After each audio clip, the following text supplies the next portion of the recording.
What's good? We're back, and it's not really a stream I really want to make, but I guess I have to because it's still a game of football at the end of the day, right? The game is the game. Football is football. It's why you're mad. It's only a game. It feels a bit like we're going through day by day through pain. That's kind of the experience of a Man United fan at the moment, and it's like the kids off to the side just screaming, "Stop! It's already dead!" But unfortunately, the person beating us up at the moment is completely deaf and blind. He's just grounding and pounding, and they're not letting up, and they won't ever let up anytime soon. So yeah, it's long. It's long out there for United, and Sunday. I mean, Sunday. I think everyone can unanimously agree from both clubs, both fan bases, and all around the world.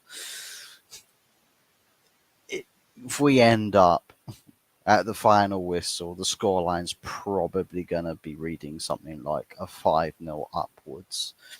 It probably a 5-0 upwards.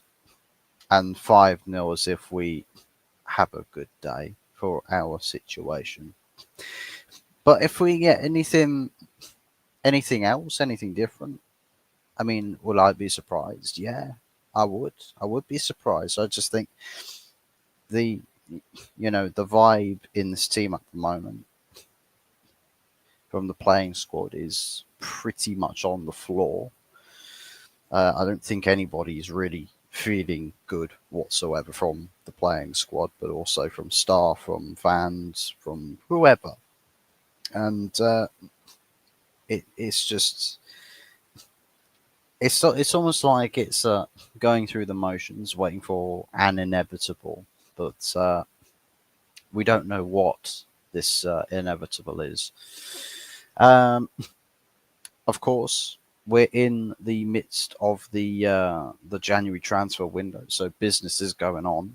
People are discussing, players, agents are conversing with other clubs, and plenty of talk around Manchester United at the moment. But what the devil in the detail is going to be as to what business we conduct is going to be a case of having to wait and see what happens on the business front, because we've had accounts talking about us not doing any business or not being able to do any business until we sell, like a sell to buy deal with this, or just outright saying, oh, well, Ineos don't really want to do anything the January transfer window because we're all waiting for the summer. We're waiting for the summer. We're going to kick the can down the street.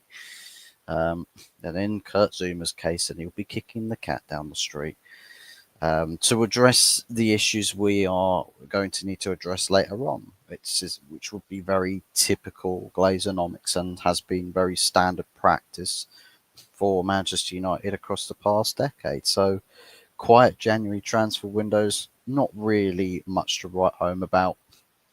But for the first time in a long, long, long time, Manchester United are faced with a January that is too big to ignore. Because the pressure coming into the window is solely on Ineos and Co. A lot of the focus is on them, given that they're in charge of the football side of things, running the operations of the club, and a lot of dissatisfaction that we are in the situation that we are in, but also the outlook. I think the outlook is a very sour reading. I think there's a lot of people that just are not convinced that Ineos are going to do anything whatsoever or anything close to remotely appropriate or necessary to stop the rot, to slow the rot. I suppose you can't really stop everything or turn things around completely with a couple of signings, but you can certainly stop or slow a decay of the situation on the playing squad with that starting 11. I think there are players that we can sign this January that turn the fortunes of the starting 11 around. As far as squad depth goes, I mean, the players that we have on the bench currently are the people more or less exiled from first team football. I mean, Marcus Rashford dropped from the squad entirely, will not be travelling to Merseyside as the murmurings about him leaving the club sort of start to take fruition. And there is a story that has been mentioned today about that. It's Michael. Yeah, Fuzzy, you're not confident against Liverpool, mate? No, well, I'm confident that we all lose the game. Confidence placed in very absolute places, and the absolute for me is that we are not winning this game. No, I'm not confident in the slightest. Not at all. But hope your New Year's has been treating you well so far, Michael. Hopefully your 2025 has started off the right way. 7-0 incoming, probably. To be honest, I can't say that it's not going to be 7-0 because I think the scope of potential results that this game can string up. I think it's fair to say that it covers all extremities. This, except a positive day for United, because there's no chance in hell that Liverpool are getting beaten by Man United at Anfield on Sunday. There's just no possibility of it. Fuzzy got a haircut, courtesy of Mama Fuzz. Big ups. Big ups to Mama Fuzz. We like them these free cuts. She does a good job with them as well, so can't complain. Can't complain at all. Rashford to Arsenal is on, mate. Yes, yes. Make sure that you say it loud and proud, and more specifically to every Arsenal fan's face. Marcus Rashford to Arsenal, the marquee signing of the January transfer window. You heard it here first. So yeah, but Trashford, big ups Matt Foster. But yeah, Trashford, yeah, that's where I'm at with him. I'm just sick and tired of it all. I just want it all to end. I just want Rashford's career at Man United to be over. There's quite a few other players that I want the careers at Man United to be over. I just want this horrendous season of Manchester United to be over. And yeah, I'm trying to get the remote on the season and just fast forward. I'm fast forwarding, but it's not working.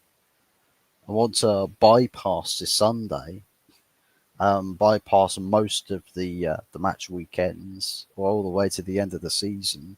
Not only can it be summer again, which is of course my favourite time of the year, but it just means the pain of having to deal with Manchester United is not a thing there anymore. Rashford is either joining Napoli or PSG, and that ties in Napoli. This little club here ties into a story that's been mentioned and it's gaining a bit of traction, which we can talk about in a moment or two. Hope you had a great Christmas and New Year, Fuzzy. Great Christmas with the family, of course. In the club's case, they've pretty much had 3 games across the Christmas period and lost every single one and not scored a single goal. So, yeah, I think Man United's having a splendid Christmas. All of them should be dressed up in Grinch outfits, I think. And hey, Fuzzy, hey, Matt Foster. Napoli can't afford his wages, and PSG have moved away from marquee signings. Well, yeah, I suppose the thing is with this Napoli links is that Ineos want Napoli swap deal for Rashford because Jim Ratcliffe is broke. Well, I don't think he's broke. He just doesn't want to. He won't put in the sufficient amount of funds to wipe the slate clean of all of Manchester United's financial woes. Like in terms of debt, he could afford to pay off the debt. He can. He can do it. Just don't want to. Just does not want to pay off the debts. Um, but as far as Napoli is concerned, there is mentions of a swap deal that is in the pipelines. They're talking about Rashford heading out to Italy. Of course, the big question marks about wages because Rashford earning about 300k a week. That is a horrendous scenario to find yourself in because technically speaking, the only club or the only clubs that really can sort of at all table that wage or that salary would be Premier League clubs. I've not mentioned Saudi clubs because Rashford's already said no to Saudi. He's absolutely said no, no Saudi Arabian clubs, no Turkish clubs, not interested. They're not on my level. Well, what is your level then, Marcus? Because you can't make it into a 14th placed Manchester United. You can't make it into that on 300 plus £1,000 a week. Make it make sense, guys. Make it make sense. There's talks about it being potentially a loan with obligation to buy. Similar sort of ordeal with Jadon Sancho to Chelsea. Um, of course, the negotiated transfer fee would be for Sancho is quite low. So I'd imagine with Rashford, I can't imagine they'll want to cut their losses as such, given he's a pure profit player. They will probably look to sell him for as much money as possible just to register in the green for, FFP or profit and sustainability. I'm sure Anthony is excited by Rashford coming to the Arse. Yeah. Send him on. Well, actually, you can't do the loan deal, can it? Can't do the loan. Can't send Rashford to Arsenal on the loan. It'd have to be a purchase because apparently I think the Premier League has like a two club loan in per season rule. So I think Sterling, who's there on loan at the moment, and one other player. There's one other player that's there on loan. I can't remember who it is.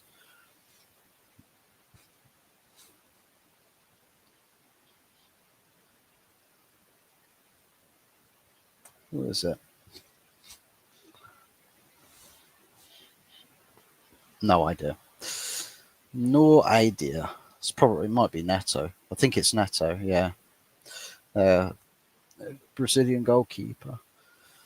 So yeah, I think with Rashford, a probable outcome would be a loan to buy.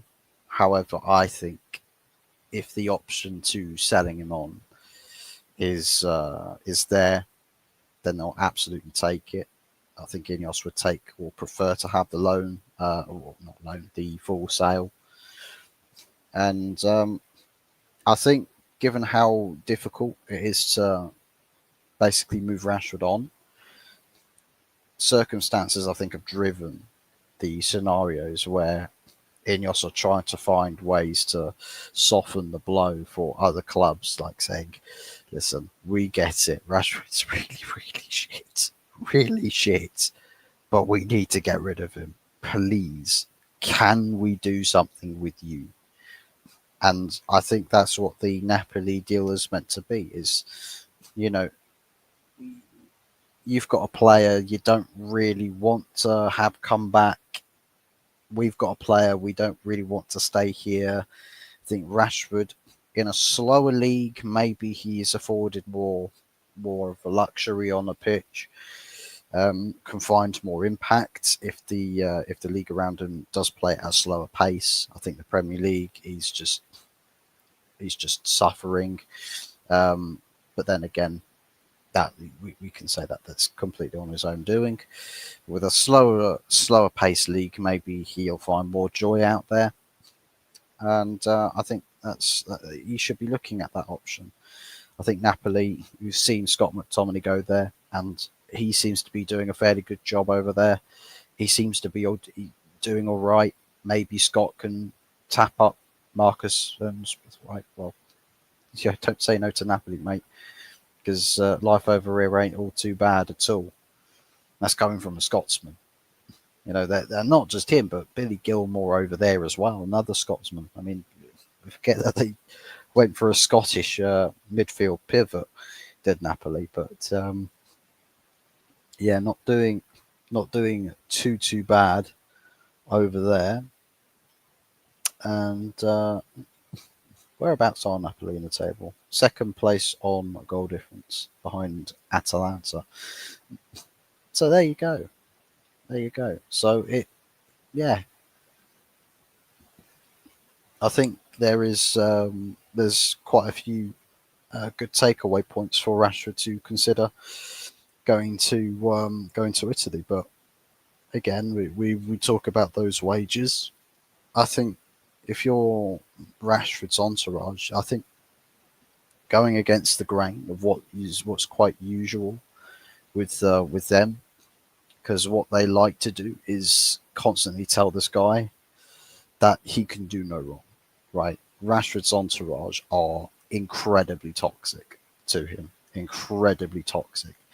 And toxic as in, when you're right at the top end of life and social status, and maybe if, for example, as a footballer, if you're highly regarded, everyone's all raving mad about you. Your profile is very prominent in your professional space, and the people you surround yourself with can be very definitive. And I think Rashford's case, very toxic entourage that's basically just told him, no matter what he does, you know, he's in God tier. He's in God tier. No one can talk to you, Marcus. No one can. Yeah, and we worship the ground you walk upon, and it's like that's just not the way to go about it. Victor Osimhen is the player that we are communicating with to figure out a deal with Napoli as well, because at the moment he's on loan in Turkey, but Napoli could seek this as an opportunity to permanently get him off the books by saying, okay, well, we'll retract the loan and then we'll send him on the swap deal out to Manchester. And I'm not sure how people feel about this in Manchester, in Manchester United colours, because on the one side you get a very prominent striker, very at one point really highly sought after. Like everybody was onto his case, like, oh, we've got to get this guy in, have him starting up top for us. You know, can't go wrong with him.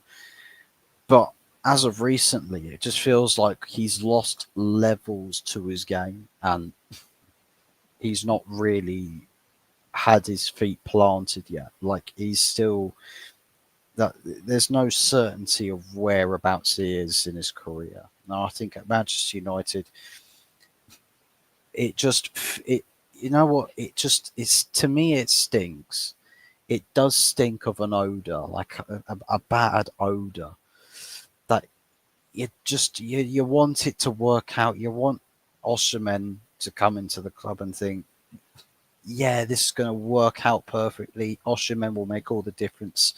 He'll just score goals galore up top for us. But then a part of me sits here and thinks,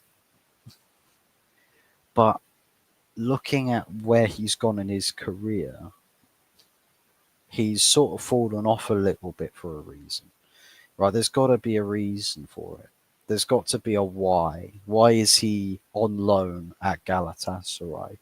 Why is he in that position at this stage of his career? Because the guy is not young and he's not old. He's split right down the middle at 20, I think about 25. So he's not a superstar a wonder kid. He's an established player, but he's not on the wind down. So there's that going for us, that he's not a player on the decline of his career. He should be still progressing on the last couple stages towards his prime. But we're in a situation where he's not wanted by Napoli despite being a very prominent player, a household name in the world of football. So it begs the question: what is the why? Why is he where he is?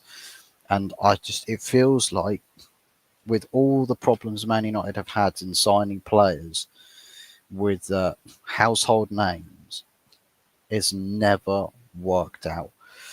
But what's to say that something couldn't change? That the outcome could be different. And swap deals never happen these days. Well, especially in Man United and Arsenal's case, they probably don't. The Alexis Sanchez and Henrik Mkhitaryan swap deal. I think that was the swap deal that ended all swap deals. They're just like, nah, let's not put this into practice anymore. Ineos are running at Man United into the ground. It really does feel like that. And there's an interesting verdict on the matter that I've listened to, and maybe there is a semblance of truth on it. Maybe it's just, it's trying to be sort of glass half full when perhaps it shouldn't be. But maybe the indictment that Ineos are doing so badly, and every decision they make is just absolutely horrible, the worst thing that's ever happened to Manchester United Football Club. I think it was mentioned as, or they called it like a snowball effect, that the decisions that were like the bad decisions made years ago seemed, okay, I wouldn't have made that decision, but okay, we'll move on.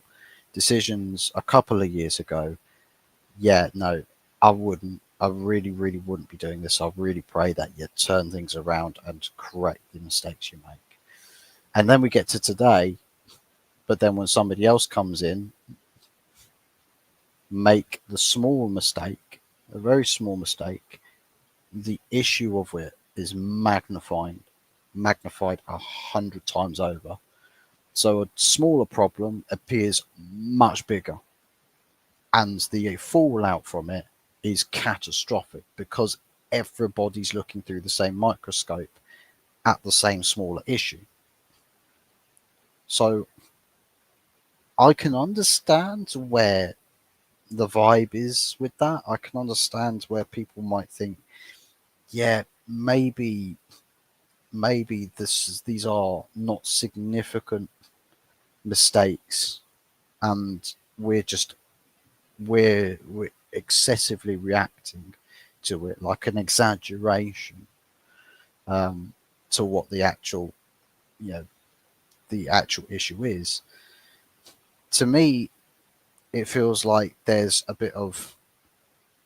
decisions you could make, Ineos, that you've chosen not to do, but the reason behind you making the decisions that you've made are very much either in the same context as of what a Glazer like decision would be, the implication of your decision very much in sync with what the Glazeronomics would ensue. And we just end up going round in circles, and it's just like, oh my god, they're making the same sort of decisions the Glazers would make, and oh, now they must be the sixth Glazer, like Sir Jim Glazer. You forget Ratcliffe, it's Glazer.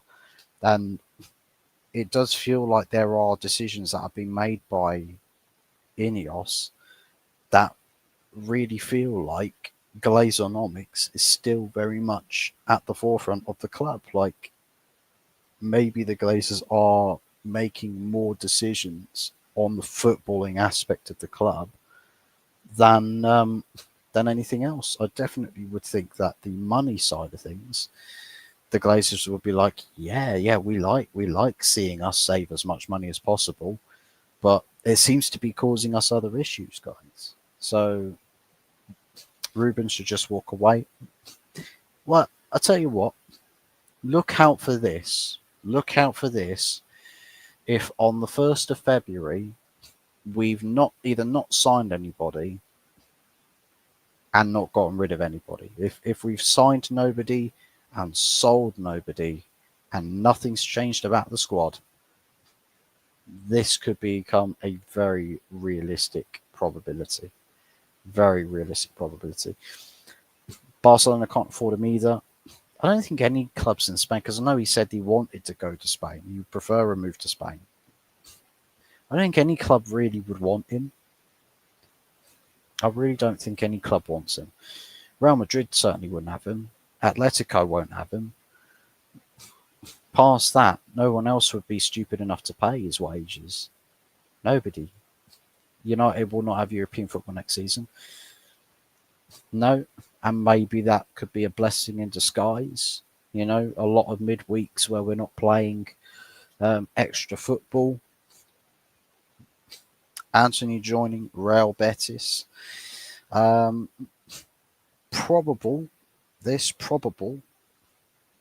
I think that there is, again, the conversation about player and his wages being an issue, or a talking point with United, and supposedly this January should ensue a lot more business that's in line with what the Ineos vision is, because if Dan Ashworth can conduct a summer transfer window and still get the sack essentially because of his transfer business or how he handled player business at Man United, such as perhaps a lot of players who are still here should have been sold, and Ineos were just like, nah, the players that you should have sold, Dan, are still here and they're actually causing loads of problems, so we're going to have to let you go, because that means you probably may prolong these issues that we want desperately taken care of. So I think there is something to be said about that. But yeah, as far as Anthony is concerned, probably joining Real Betis as a loan is probably going to be the case, and that's an issue if we talk about sell to buy, right? It's an issue if we talk about sell to buy, because sell to buy means that we're essentially going to have to loan people in if we're only loaning people out, and we need to have the confirmation. We need to move players around on the permanent and wash our hands with those partnerships with these players. We've got to, get them out of our system and put them in the rearview mirror. And I just feel like if we're sat here just loaning people and not really doing anything significant, it's just not going to end well. And it prolongs issues. City will destroy West Ham tomorrow, either 5 or 6-0. Probably not, to be honest. I think maybe a 3-1. Probably a 3-1 I could see. A 3-1 Man City. I think City will find a bit of joy. A little bit of joy. So yeah, it's at the Etihad. So I'll find a little bit of joy, but I wouldn't say blowout result. Dortmund are interested in a Rashford loan move. Plausible. I don't know if he would.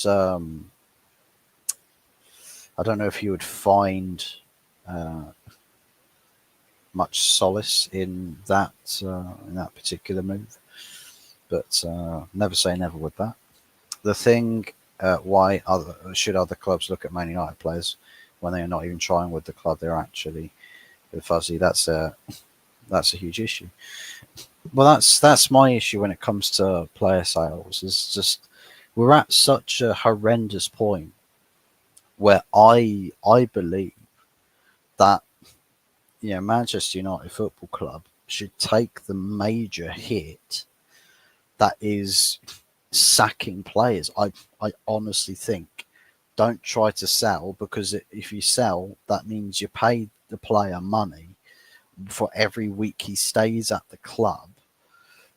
And if it doesn't work out in selling the player, oh, well, he's going to have to stay. Like, no, I honestly think it does not matter if you're in a transfer window, out a transfer window, if the guy's toxic and he's a problem for you, sack the player. Seriously, sack him. Sack the players.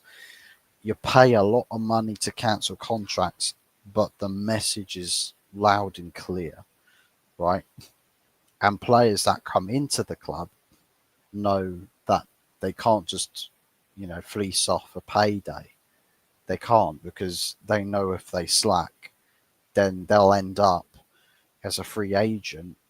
And if you're a top end player with free agency, or you get made a free agent by your club mid-season, I mean that's massive implication to anybody that picks you up.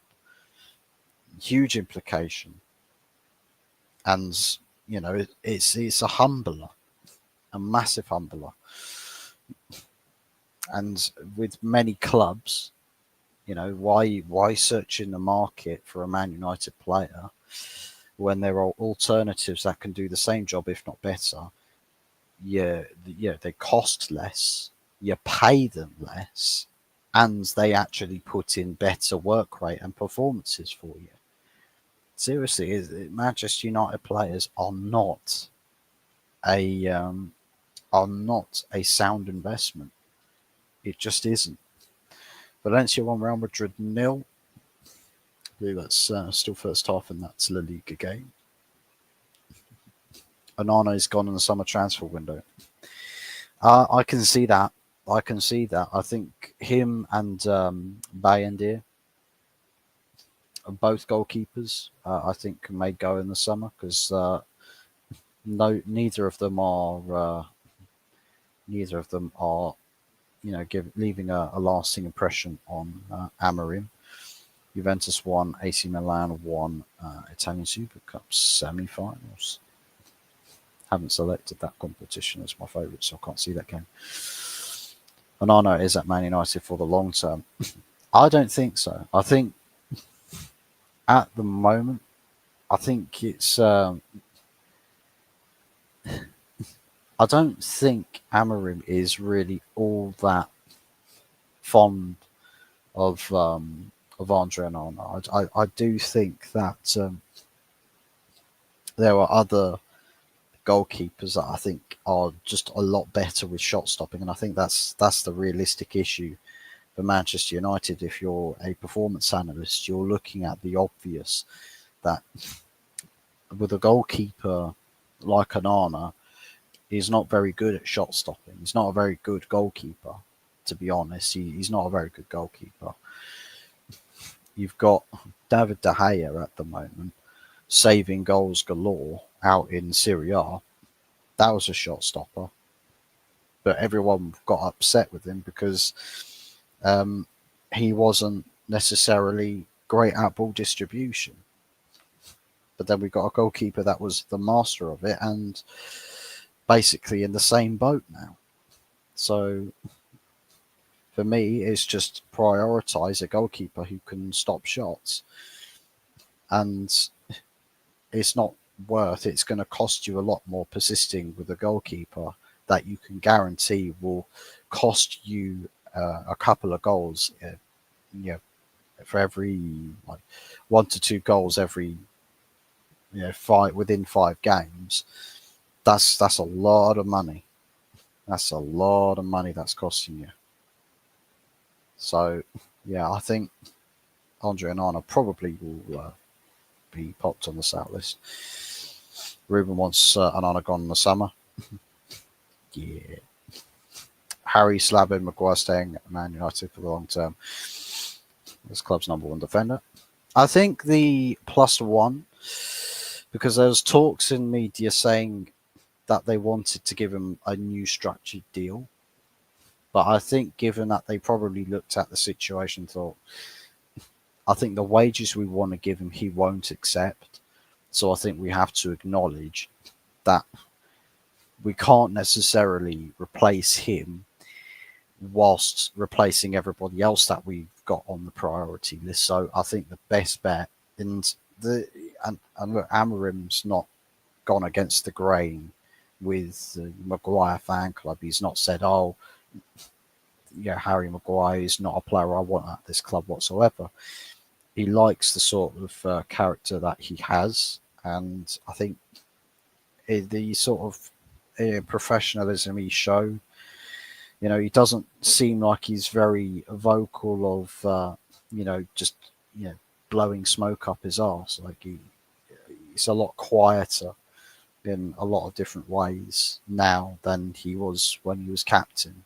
He's sort of riding that wave of negligence to duties, flaunting around like, oh, well, I'm the captain of Manchester United, so that must mean something, that type of air of ignorance, I think, or arrogance, it's actually more like. But I think it's probably more a financial centric situation with that, because I don't think Maguire's at all going to negotiate to be the the cheap backup centre back. He's probably going to be more of the stick around, be a part of the squads, an overpaid asset for one more year before you end up getting let go on a free. Then again, if you trigger this year now, there's probably a feeling that in the summer, because there's the year left and you're not just letting him go, probably means, well, if we can get him to play well between now and the summer, we can say to clubs, we are happy to sell Harry Maguire. Any buyers? And that's kind of where we're at. Get him to play or improve individual performances and see where he goes from there.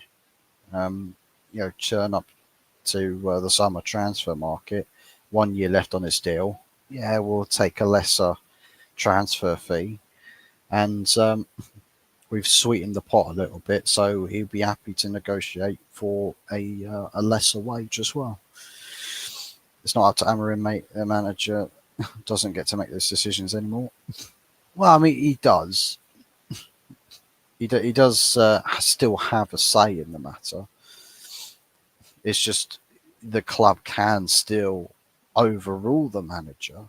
But I think what we've seen with Ineos and what Sir Jim Ratcliffe has said is that his strategical review saw that managers weren't getting backed properly by the club. When a manager says, I want this player sold, the club go, nah, we don't want to sell him. Can't be bothered. Or player on the market, oh, bosses, I like that player. He suits my system. I like the idea of him being in this team. I think the complexion works out well. The club go, no. I think this really washed up, terrible player, I think you can turn him into a player better than Lionel Messi in his prime. I think that's it. We've struck gold, guys. It's like we've had that sort of backwards working relationship at Manchester United for a long time with Glazers as the sole owners of the club. And the thing is that Sir Jim Ratcliffe has to be the, has to walk the walk. He talks the talk, but, actions speak louder than words, man. Walk the walk, please. And actually, when your manager says, I like that player, I want that player, the board go, okay, well, you've stated your piece. We'll see what we can do. If we can't get him, let's have a discussion, see what other options we can get. If a player, the fact is that every player, barring like a small handful or contingent, are no-goes with the selling list. So I think there are players on that list that I think the fans are, relatively calm with, but everybody else is prone to facing a transfer. So, yeah. Big up Fuzz. Happy New Year. Happy New Year's to you, Anthony. Fuzzy, what's your New Year wish for Man United? Win a game of football and stop being shit. If I can split that into two parts, would be great. Jason Wilcox is the number one. They're now giving out Dan Asher's exit. After 5 months, that guy spent more time on gardening leave. He did spend more time on gardening leave than he actually did in the job. But says a lot when there's you spend all that time, you know, bigging somebody up from a reputational standpoint. You see them come in and you see like, oh Jesus, the reputation doesn't quite match up what we're seeing, or the differences in direction. We want more international. Dan Ashworth is more pro-English, so we can't necessarily achieve what we want to achieve at Man United by being pro-English. Now, in many of the clubs in the Premier League, a Dan Ashworth as your director would actually be a very sound option, would be a very, very sound option. But if you want to be higher end, you need to have a lot more of a broader outreach and your expertise and more impact on a wider scale. So yeah, I think the Dan Ashworth appointment probably, well, no, definitely was a mistake, but one that they thought was gonna, be better than what it was. Yeah, well, Betis, I'm going to fuck you, G. Well, to be fair though, go to Betis, nice weather, good time in Spain, good food and everything. It's like, go live in Betis, Anthony. Go live in Betis. Go live. I don't think Betis is actually. Is it Betis? Betis is not the actual city. That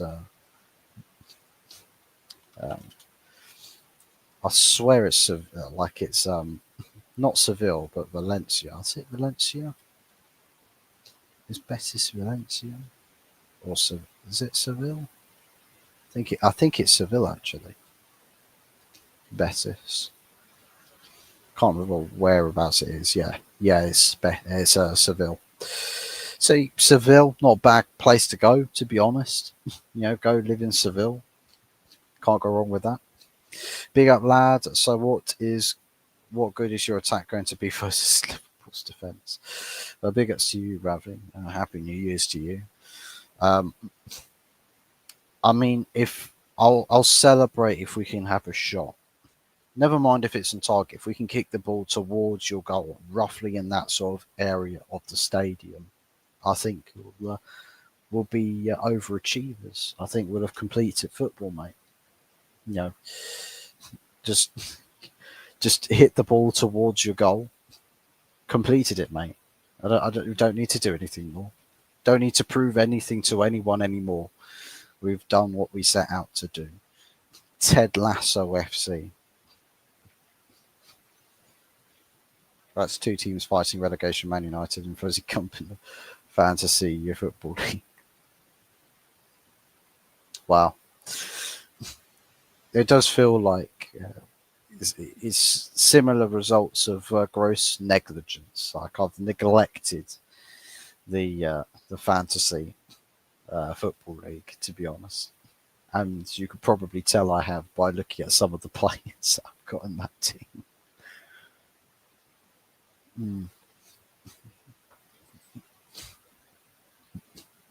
You can have Robert Sanchez in the summer. No, thank you. No, thank you.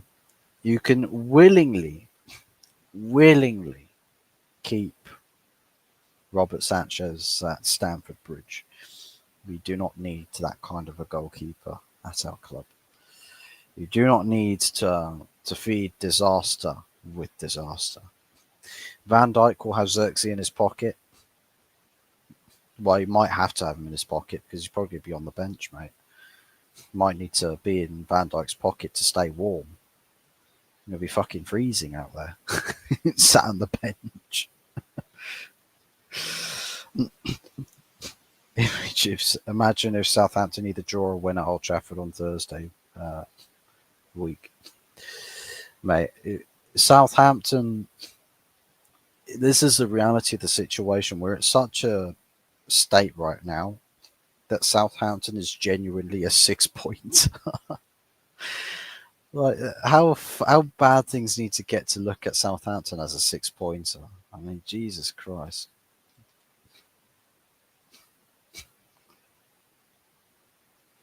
We've got Arsenal away after um, Liverpool on Sunday in the FA Cup, so that's the end of the FA Cup run. Got Man United, got Southampton at home. That's a big question mark, and then we've got Brighton at home again midweek. Probably won't win that game. It's like, seriously, where does the next one come from? I can see Rangers beating us. We've got FCSB. We've got a USB drive for an away game in the Europa League. I can't lie, that's peak. They might do us in as well, since it's an away game.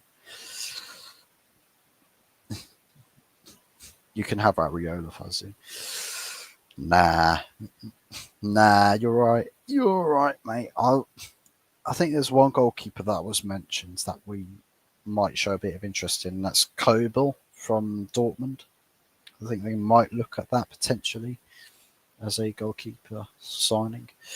United are going down. I'll tell you what, though, if we do get relegated, not only will it be the most hilarious thing for the entire world of football, but it'll be hilarious for the Man United fans to watch what happens to the ownership of the club, because Glazers, I think, will go if Man United get relegated. They will go. They will. They have to. Because if they say, oh, we're going to hold on to this club forever, they'll burn Old Trafford to the ground. The fans just won't tolerate it. They'll burn it to the ground.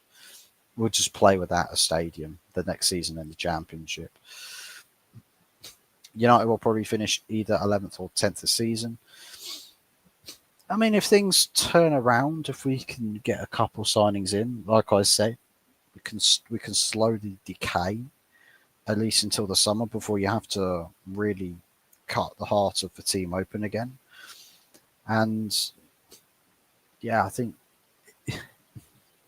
this is to be fair, a couple of seasons ago, I'm pretty sure it was that Chelsea. I think Chelsea finished something like 12th one season. Quite recently. Have I got that right?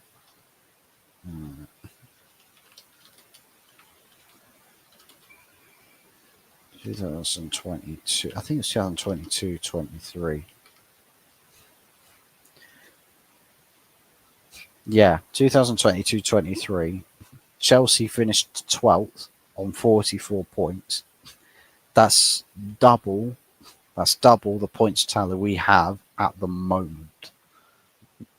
So we're not we're not away from safety yet. Let me have a look at last season's table.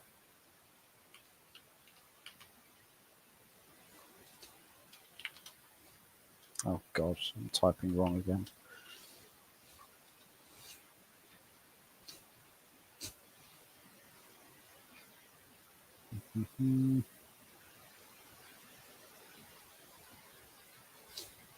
So the bottom three got relegated last season. Luton Town were in the 18th position on 26 points. We're still 4 points away. So we're still 4 points away from last season's safety. Factually, we're in a position of relegation. Factually. Points tally, points accumulation, we are not safe. The funniest thing about it, though, right?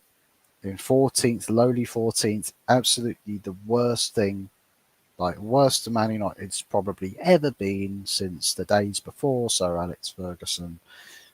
And we are still only 2 points behind Tottenham Hotspur. Can we just acknowledge that for a second?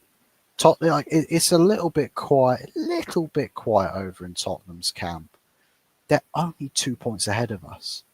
The worst we've ever been in relegation fodder in Man United, and yet we're only 2 points behind Tottenham. If Tottenham don't win against Newcastle this weekend, and we shit the fucking bed right the way through the game, and say, for instance, come out 1-0 victors or something, we overtake Tottenham.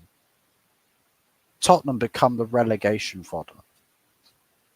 Like, what the fuck is this season? My missus won't cook me any tea, bang out of order. What happened to the data? Jesus. What did you do? What did you do, Anthony? Order a doner kebab, yeah.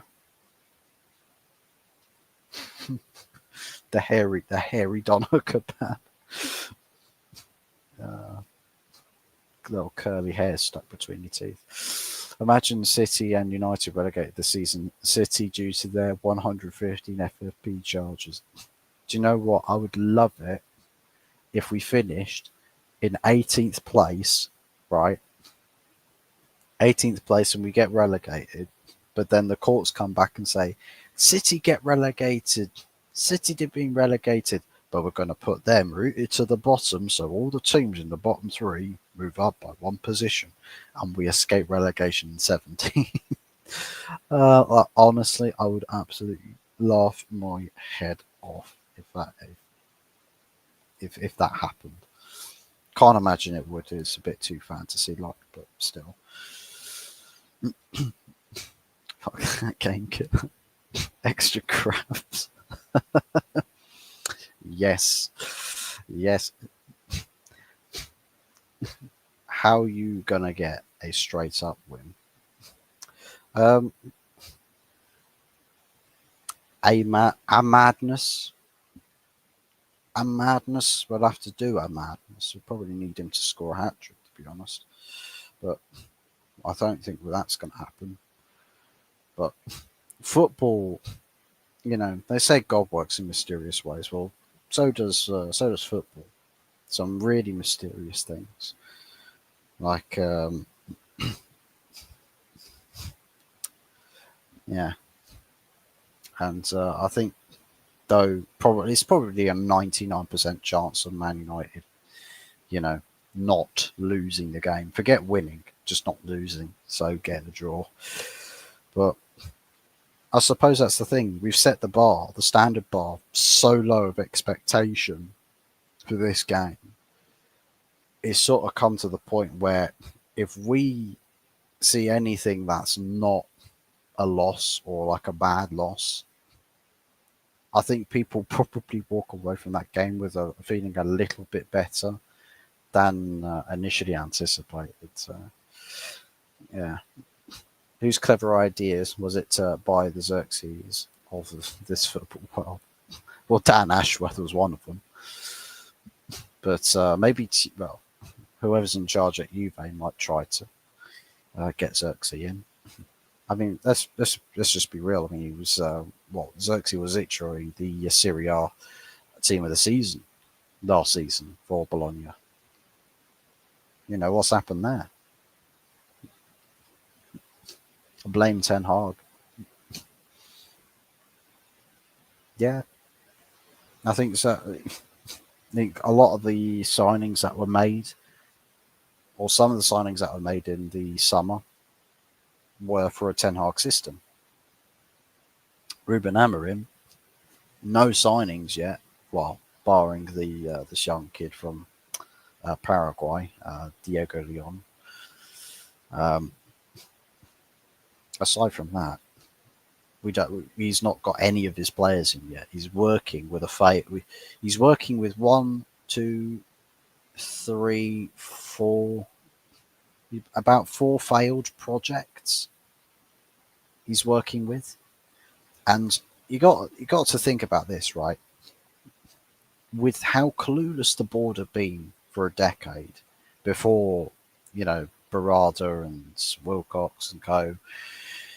Before any of these guys, Christopher Vival as well, I don't think Man United were recruiting players for a genuine tactical strategy. I don't think people actually understood the reasons as to why you sign specific players. And I just think it's a complete mishmash. It's like FIFA career mode. They played it like FIFA career mode. If you just sign a player that looks good, you know, with no implication as to why would this signing be good for this team? Why would this signing work for this manager? And then the players you don't sell, you assume again, like FIFA career mode, they've got dynamic potential. It means if you play really well, their rating might go up. No, Joel, you need to understand, Joel Glazer. These players in real life don't have rating numbers next to their foreheads, right? They don't have ratings. They just have physical ability, right? And technical qualities. In some cases, well, the higher end of footballers, specialties, good for specifics. This isn't FIFA career mode. The second you run a football club like you run a FIFA career mode, it's over. It's over for you. So that's where we're at. For about a decade, this club has been signing players like a FIFA career mode.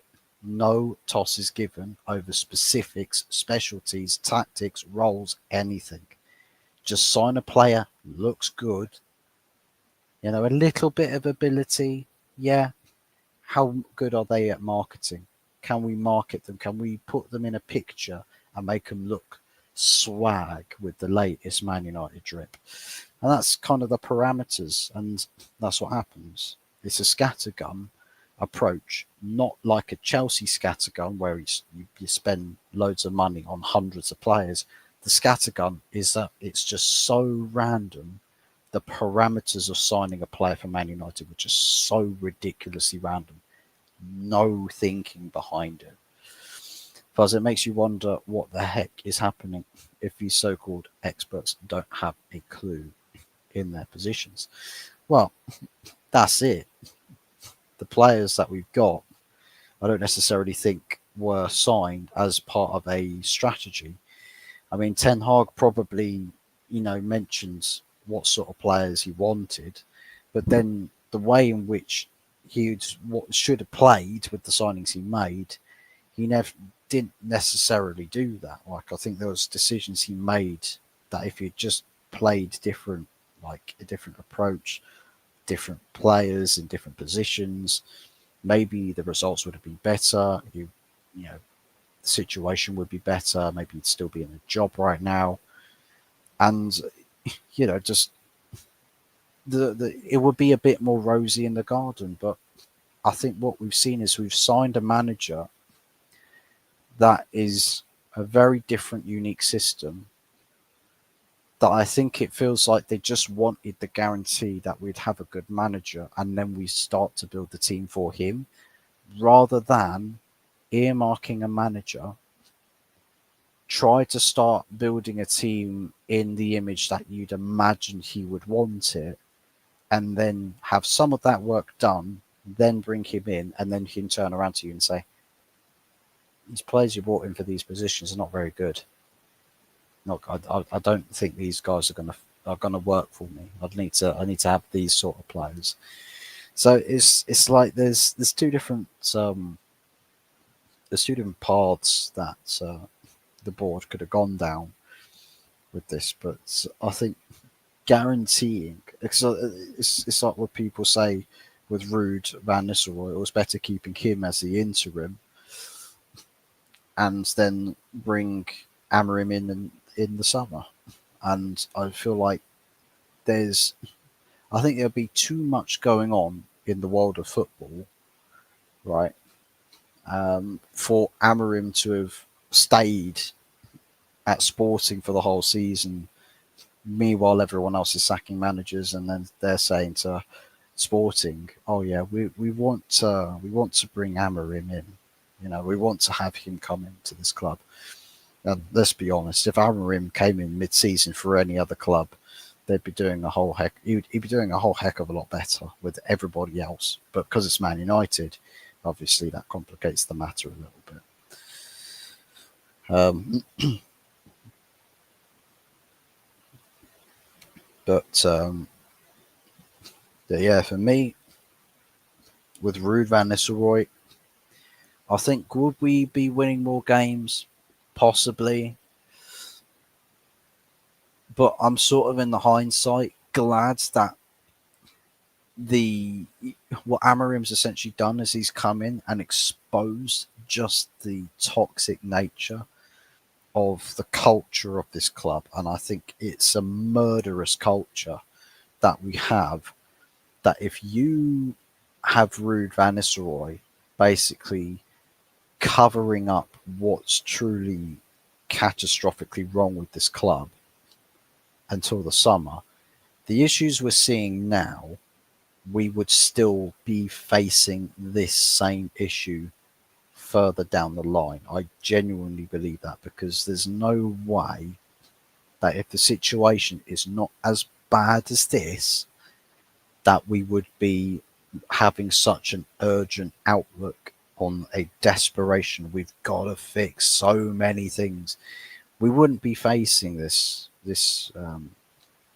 scenario. We wouldn't. We wouldn't be facing it. I think everyone would be a little bit more sort of like, yeah, keep a lid on things, guys.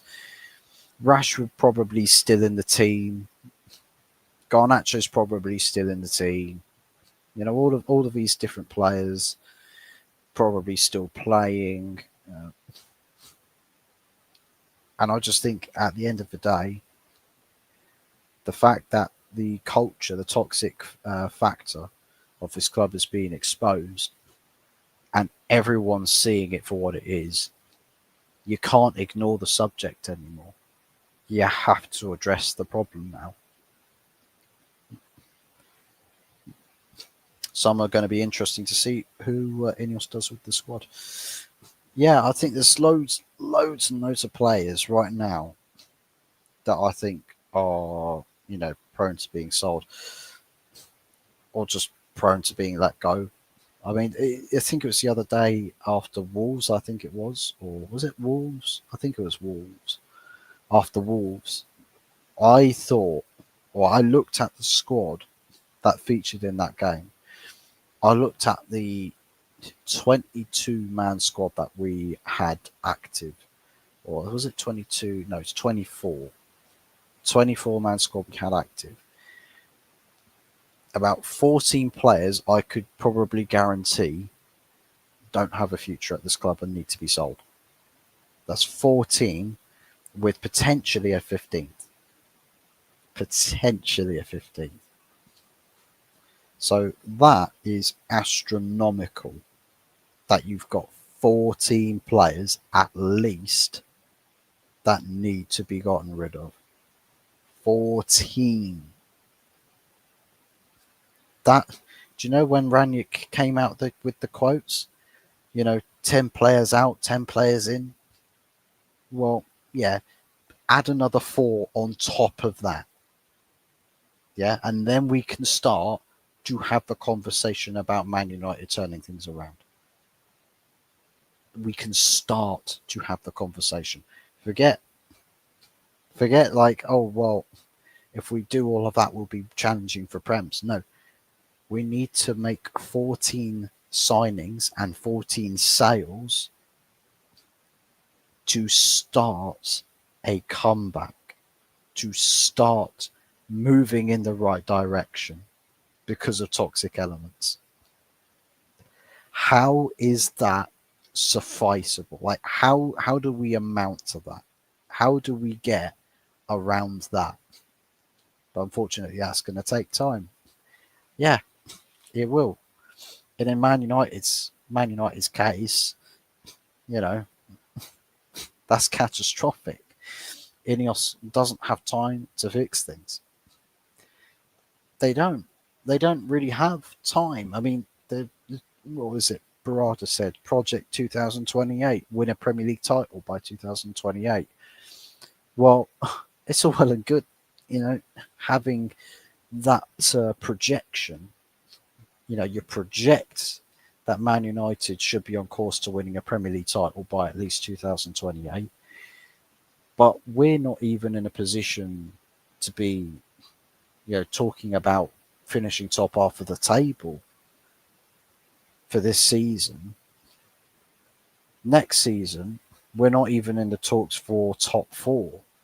So you got to jump, you got to leapfrog expectations, your standards of expectation, just to get to where it is you want to be to engage in Premier League title talk, to chase down Premier League glory. We're so many stages away from that. It's honestly ridiculous. You won't win the league in the next 3 years. Well, we won't. We definitely. We can't. I don't think there's any possibility, even if the best case scenario, we sold all of the players we sell, brought in the players, all the players we need. I still don't think we necessarily win a Premier League title. I don't think we've got the capabilities of doing it. So, but yeah, that's the big issue with that. Um, as far as the squad is concerned for Sunday, it's like technically it shouldn't really matter who it is we play, but I think height has become a very big necessity for this team. Having height in the team is important. Having players who can, play patiently with possession, who can break up play a lot, and a bit of attacking intent on the wing back positions, because playing with two fullbacks in your wing back positions um, has essentially not worked the way that Amorim was wanted it to. Like he's spoken about the wing backs being there to providing more shape and structure when in possession and out of possession. But we've not really held that, because a lot of the goals we've conceded have been from individuals, you know, acting a foolishness, doing stupid things. So I think all of our goals were scored with attackers at wing backs, you know. So Anthony potentially playing to pair up with Amad Diallo, or Ahmad playing um, at wing back, but then you need to find somebody who will be fit to play the number 10. Cobby's not seen as a number 10 for some reason. He's seen more of a number 8, but I think he's better. I think he would be more better in the 10. I think Xerxes doesn't work in the 10. It's better if he plays in the number 9. And this is the thing with Xerxes, right? A lot of people, I think, is Xerxes a very good player? Probably not a very good player. Is he better than what we've seen? Yeah, I do. I think he is better than what we've seen as a player. Significantly better than what we've seen. The problem with Xerxes is it's hard to sort of avoid this level of embarrassment when you're in and out of the team a lot. Your plan B to Rasmus Højlund, who Rasmus Højlund is very quickly falling into my bad books. I really don't think Rasmus Højlund has a future here. And Rasmus Højlund is one of those 14 players, by the way, that I stated you should be getting rid of. Because he's not that. He's not all that. And I think there's, maybe it's just a conspicuous thing. But I think with Rasmus Højlund, there's probably a bit of sinisterity behind, him being at the club. I don't think he's necessarily fit to putting on a Manchester United shirt, even if you are a fan of the club. He doesn't do anything for us up top.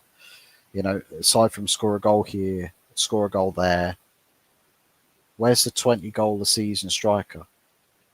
Oh, Hoyland can be that. He can be that. He's been here a year, playing week in, week out. He's got a GA merchant playing behind. He's had a GA merchant playing behind him. He struggled to break double figures goals last season in all comps, and he doesn't look like, when you go from game to game, you don't see the improvements in his individual performances across a sustained period of time. You don't see it because he gets game time. That's one thing we can't deny with Rasmus Højlund. He gets the minutes. He gets the game time. He does. But people will say he gets no service. And I used to say the same thing. He does not get a lot of service. But this is the thing. With a striker, there's more to your game than just goal hanging and putting the ball in the back of the net. There's more to it than that. Like, strikers, the best strikers in the world, have always done the little things that help improve the teammates around them to make them step up a level to assisting him, right? Thierry Henry spoke about it. Thierry Henry talking about, looking at, rather than, throwing your hands in frustration, oh, why can't you do this? What could you do as a striker that improves everyone else's game, that helps them get the ball to you more easily? What can you as a striker do that helps your chance creation, that helps them create chances for you, that helps bring the team into the attacking final third more, and can recycle possession and chances in very dangerous areas? What can you as a striker do to provide your team with that? And I can guarantee you, you ask Rasmus Højlund that question, he couldn't answer you. He couldn't tell you. He wouldn't be able to tell you what he can do to improve the game of the players around him. Xerxes, I think, has more of a chance at improving the game of the players around him by how he plays more closer, in positionally closer to other players in attacking positions. He drifts a lot more. He doesn't hug. He hasn't got pace. But slow strikers does not mean the end of the world, right? It doesn't mean the end of the world. Olivier Giroud had his bread and butter in the Premier League, right? A fast-paced league. Olivier Giroud was, very well-renowned, good Premier League striker. He was not fast. He was ridiculously slow. Per Mertesacker, as a centre-back, stupendously slow. But this is the thing. Slow in the Premier League does not equate to dusty baller, right? Dusty player, no impact. It just means you find your strengths in other places. And Xerxes finds his strengths in other ways, but he doesn't play consistently enough for us to see him get into a groove. He doesn't settle. He can't settle. When he's played a game, he can't look back at that game and think, right, what can I do better for the next game? Because there is no next game for him. He goes straight back to the bench, straight back to option B, behind a player that has no idea what to do to improve the fortunes at the top end of the pitch, or to do his part in helping things at the top end of the pitch. For me, that's the biggest issue for me with the striker situation. Jesus, Bellingham missed a penalty. Oh dear. Oh dear. Does Jim care as long as he's mad to profit? Well, that's the thing. I'm pretty sure I ranted about it after the Newcastle game. Sir Jim Ratcliffe, Mr. Lifelong fan of Manchester United, yet as a true Manchester United fan, there's probably 100 things you could imagine doing. But it feels like for somebody that's been, chasing after ownership of other clubs, loads of other clubs before Manchester United, you know, it says a lot more about who is much more of a Manchester United fan, Sir Jim Ratcliffe or Sheikh Jassim. Sir Jim Ratcliffe chasing after every other club, tried to acquire Chelsea, tried to acquire Barcelona, acquires Nice, currently still partial owner of ownership of Nice, and only negotiates for a partial ownership, a partial stake. And, people initially said, oh, well, he'll eventually buy the Glazers out. Well, actually, 2025, turn of the year, there's no confirmation that Sir Jim Ratcliffe's buying any more shares of the Glazers. So as far as we're concerned, the Glazers are not getting bought out. So does that mean that everybody that was under the guise that Sir Jim Ratcliffe would buy out the rest of the Glazers shares is the reason why we should take him?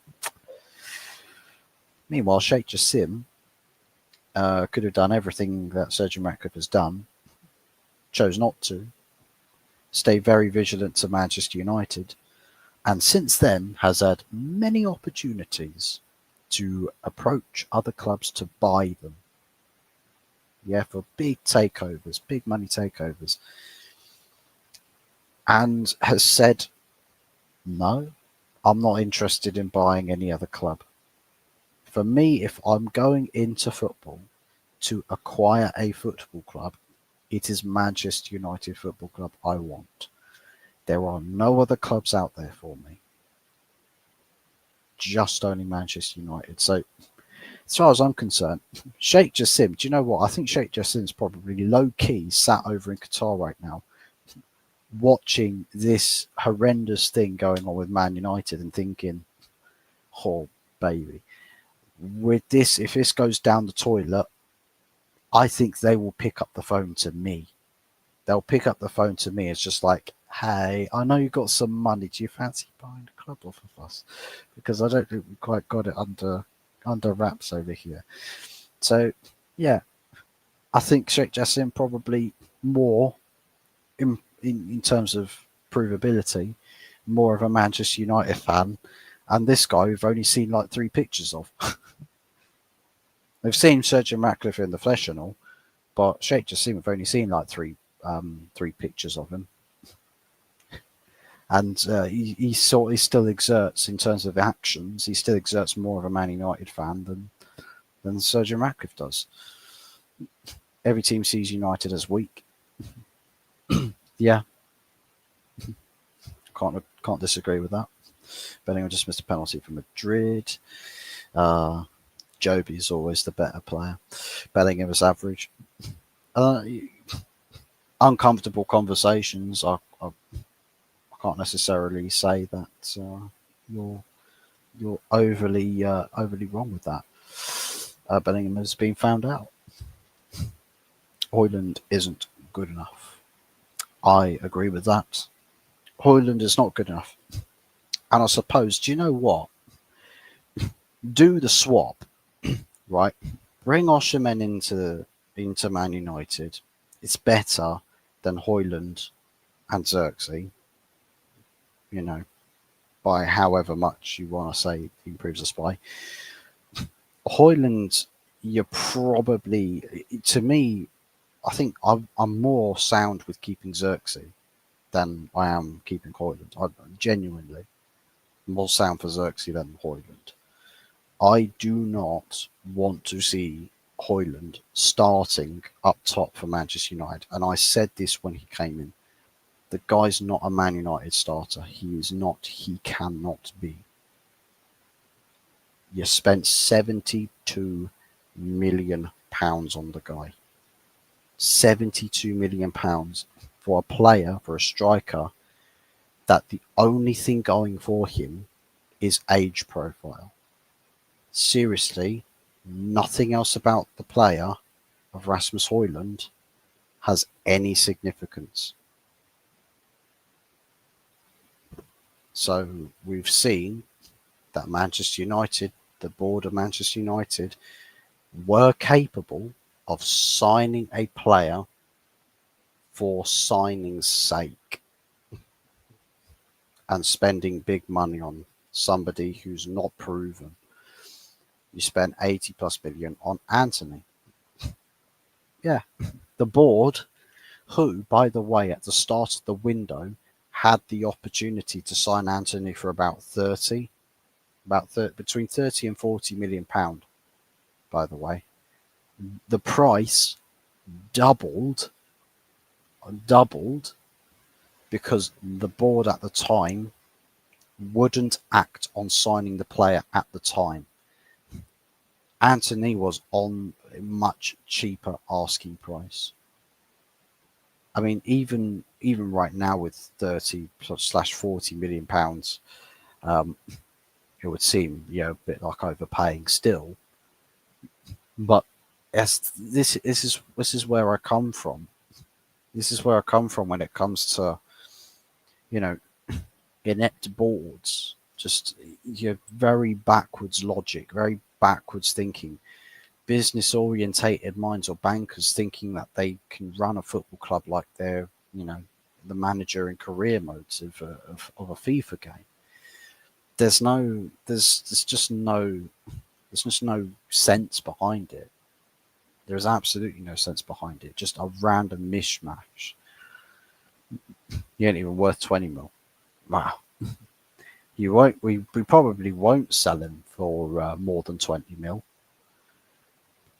Probably not. But yeah. But yeah, it's Sunday's game, Liverpool.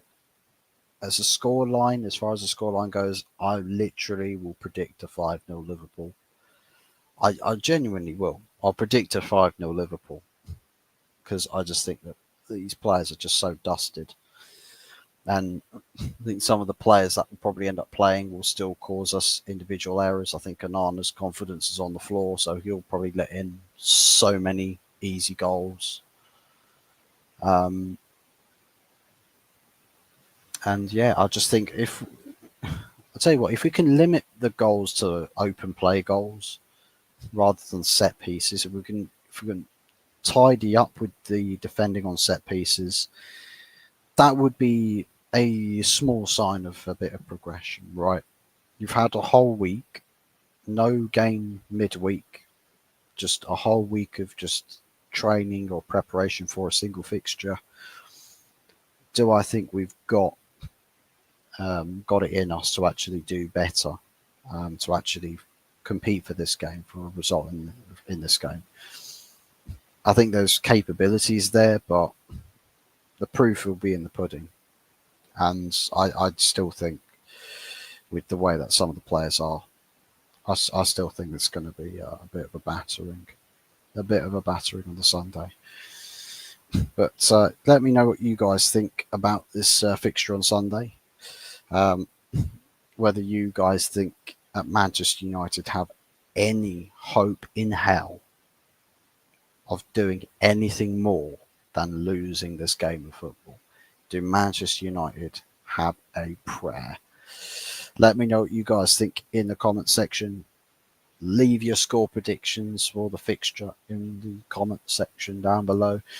And another thing as well, although we have not had the good, the bad, and the ugly playing or doing the show on the Wednesdays for the past couple of weeks, still keep putting your score predictions for each game week to Tony or Early Doors Football TV's